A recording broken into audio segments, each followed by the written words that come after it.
Bonjour, bienvenue pour ce culte du mois de novembre. Je vous propose de commencer ensemble par un Père Saint. Père Saint, Dieu légitime des bons esprits, qui n'a jamais trompé ni menti, ni erré, ni hésité.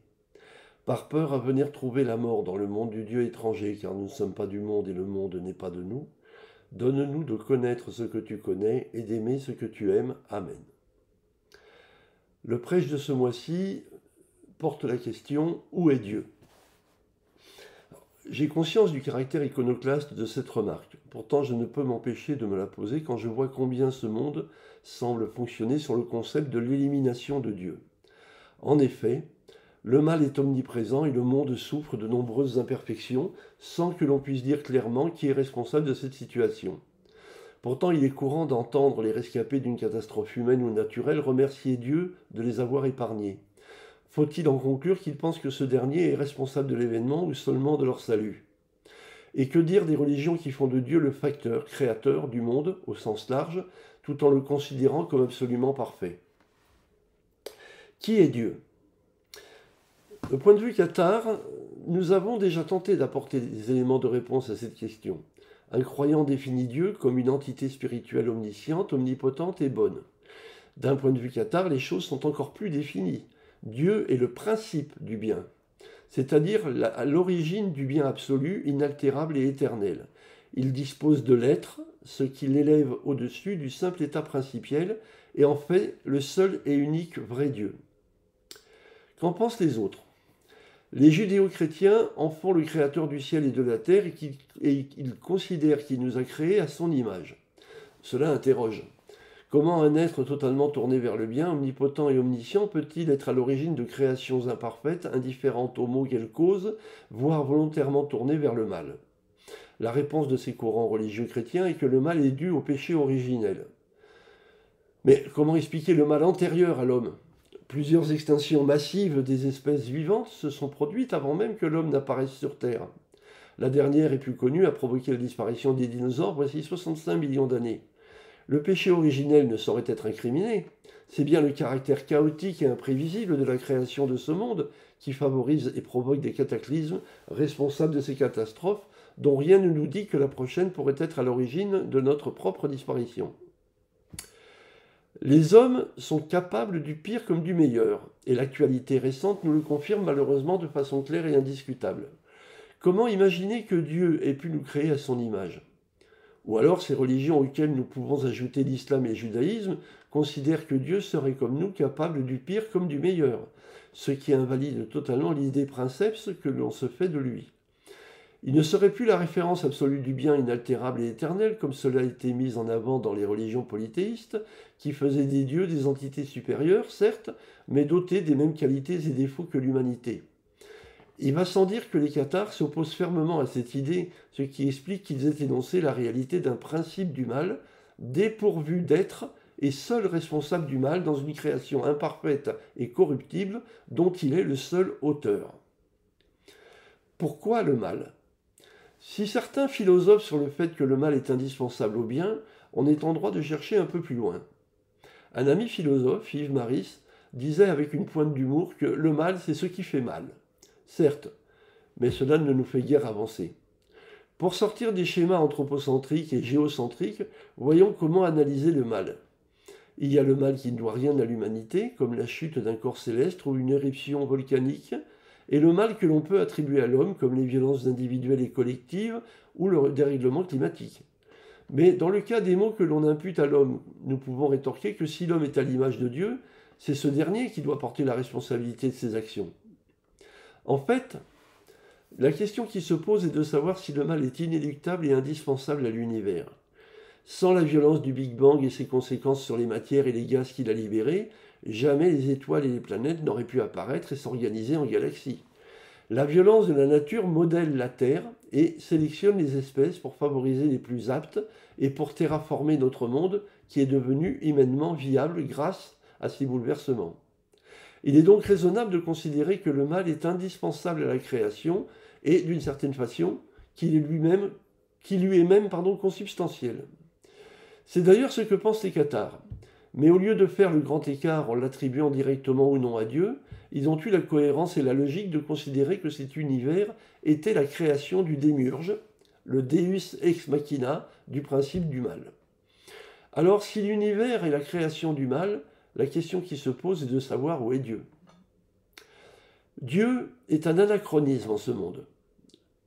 Quelle est la part divine ici-bas? En fait, cette question est strictement humaine, car à un moment de leur évolution, les espèces Homo neanderthalensis, Naledi et Sapiens, nos ancêtres du point de vue phylogénétique, se sont mises à rechercher une transcendance hors du monde, au lieu de la vénérer dans les objets et les phénomènes climatiques.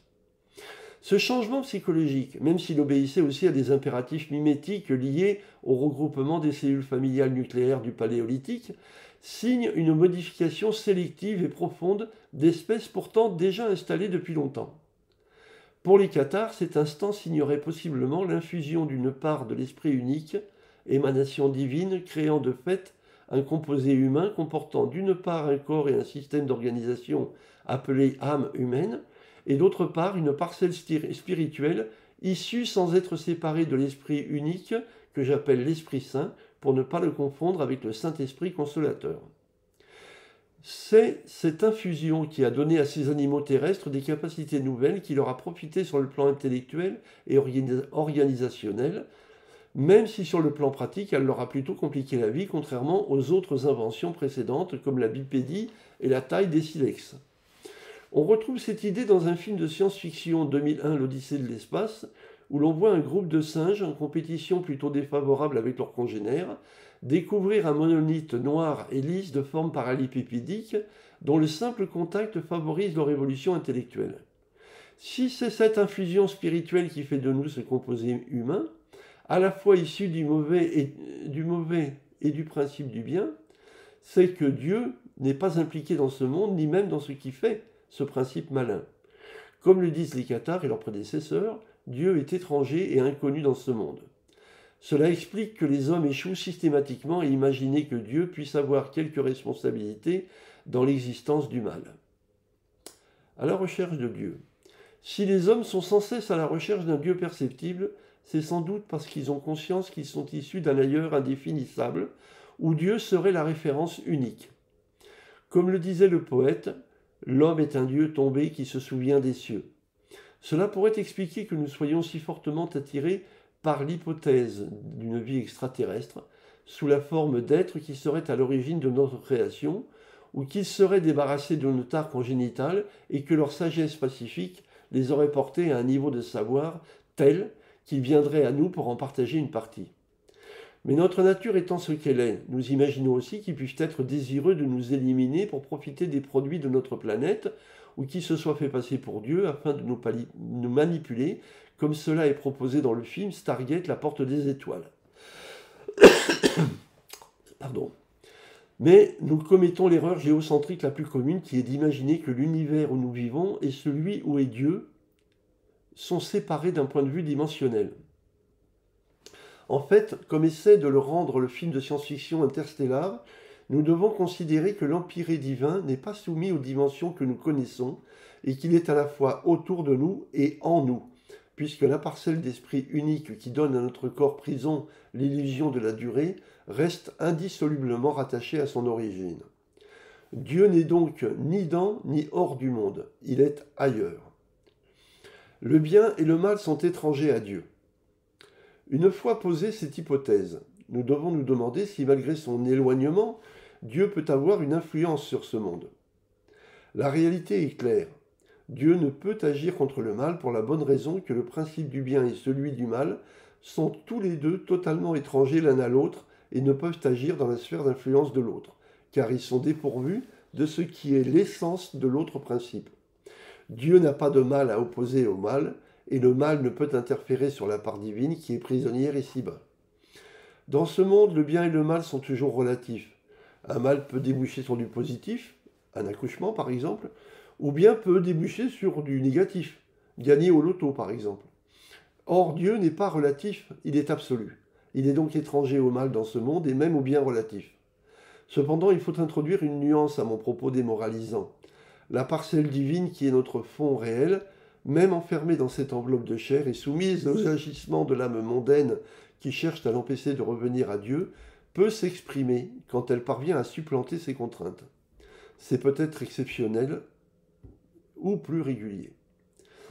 Les cathares appellent cela l'éveil, c'est-à-dire le moment où nous découvrons la réalité de notre situation mondaine et où nous décidons de changer de paradigme, comme lorsque le héros du film Matrix choisit la gélule rouge qui ouvre sur la vérité de son état au lieu de la pilule bleue qui lui procure un confort relatif au sein de la matrice. Quand un être humain, cathare ou non, spirituel ou non, décide d'agir en accord avec son intime conviction d'être étranger au mal, il peut produire des choix qui produisent du bien sans provoquer en contrepartie le moindre mal. Cela est rare, mais pas exceptionnel. Donc, quand nous voyons un bien relatif émerger d'un mal absolu, comme lors d'une catastrophe humaine ou liée à la nature, cessons de louer Dieu des vies sauvées en oubliant les vies perdues, et tentons de nous élever au-dessus des considérations bassement mondaines pour étudier les causes et les aboutissants de ce qui nous entoure. C'est par le savoir que nous pouvons accéder à un niveau de compréhension suffisant pour titiller notre part spirituelle et favoriser l'esprit. Cela ne peut venir que de nous. Alors, nous saurons où est Dieu. Pour terminer, je vais vous réciter un autre Père. Père Tout-Puissant, principe des esprits saints, ta volonté agit sur tout le bien. Ton Saint-Esprit nous guide comme il te plaît, pour que ta grâce puisse nous être accordée. Donne-nous chaque jour la nourriture que ta parole et ton amour procurent. Remets-nous nos fautes et nos manquements comme pour nos frères nous en faisons autant, et soutiens-nous dans les difficultés afin de nous délivrer du mauvais. Amen. Je vous remercie de votre patience et je vous dis au mois prochain. Au revoir.